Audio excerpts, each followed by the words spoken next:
बच्चों, आज हम पढ़ेंगे विलोपन विधि, एलिमिनेशन मेथड। आइए बिहार बोर्ड 2026 में आए हुए ताज़ा क्वेश्चन समीकरण युग्म 2x + y = 7 तथा 4x - 3y + 1 = 0 को विलोपन विधि से हल करें। सबसे पहले हम दिए गए दोनों समीकरण को लिखते हैं। तो पहला समीकरण है 2x + y = 7। दूसरा समीकरण है 4x - 3y बराबर, इस +1 को बराबर के उस साइड ले जाएंगे तो ये हो जाएगा -1। इसको मान लेते हैं समीकरण 1 और बच्चों इसको मान लेते हैं समीकरण 2। यहाँ दो चर x और y है। विलोपन विधि में विलोपन का अर्थ होता है किसी एक चर को विलुप्त करना या गायब करना। यहाँ 2x है और यहाँ 4x है। अगर यहाँ भी 4x होता तो अगर इसको घटाते तो x और x गायब हो जाता। 4x में से 4x घटाते तो x का पद ही गायब हो जाता और सिर्फ y का पद बचता। लेकिन हमें क्या करना होगा, यहाँ x को बराबर करना होगा।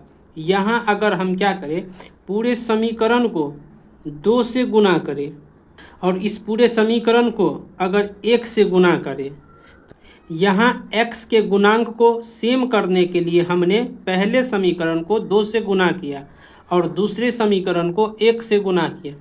एक रूल होता है कि पूरे समीकरण को किसी भी संख्या से गुना करने या भाग करने पे मूल समीकरण में कोई परिवर्तन नहीं होता है। आइए गुना करके लिखते हैं। 2 को 2 से गुना किए तो 2 दूनी 4x प्लस तो प्लस, 2 को y से गुना किए तो 2 गुने y बराबर 2y। 2 को 7 से गुना किए थे 7 दूनी 14। अब 1 से गुना करेंगे तो समीकरण में कोई बदलाव नहीं होगा। तो 4x - 3y बराबर -1। इसको बोलते हैं समीकरण 3 और इसको बोलते हैं समीकरण 4। समीकरण 3 में से समीकरण 4 को घटाने पर 3 में से समीकरण 4 को घटाएंगे और घटाने पे समीकरण नीचे वाले का साइन चेंज हो जाता है। यहाँ +4 है तो यहाँ हो जाएगा -4। यहाँ -3y है तो यहाँ +3y हो जाएगा, साइन चेंज हो जाता है। अब 4x में से 4x को घटाएंगे तो ये कट के 0 हो जाएगा। 2y को 3y के साथ जोड़ेंगे तो ये हो जाएगा 5y बराबर तो बराबर। 14 और 1 को जोड़ेंगे तो 15। इस तरह से y बराबर, y के साथ ये 5 है गुना में तो ये बराबर के इस साइड जाएगा तो हो जाएगा भाग में। 5 से काटते हैं तो 5 तिया 15, इसीलिए y बराबर 3 मिला हमें। अब y का मान समीकरण 1 में रख के x का मान निकालेंगे। तो यहाँ लिखेंगे समीकरण 1 में y बराबर 3 रखने पर,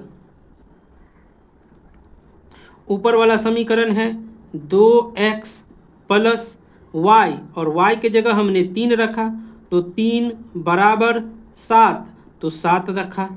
अब क्या किया हमने, 2x बराबर 7 + 3 को बराबर के उस साइड ले जाएंगे तो -3, तो 2x बराबर 7 में से 3 गया तो 4।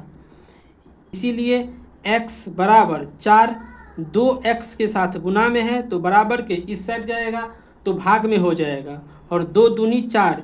इस तरह से x का मान 2 आया। यहाँ एक लाइन लिखेंगे, अतः अभीष्ट हल x बराबर 2, y बराबर 3 आंसर। अगर आप इस तरह से एग्ज़ाम में बनाते हैं तो आपको 3 में 3 नंबर मिलेगा।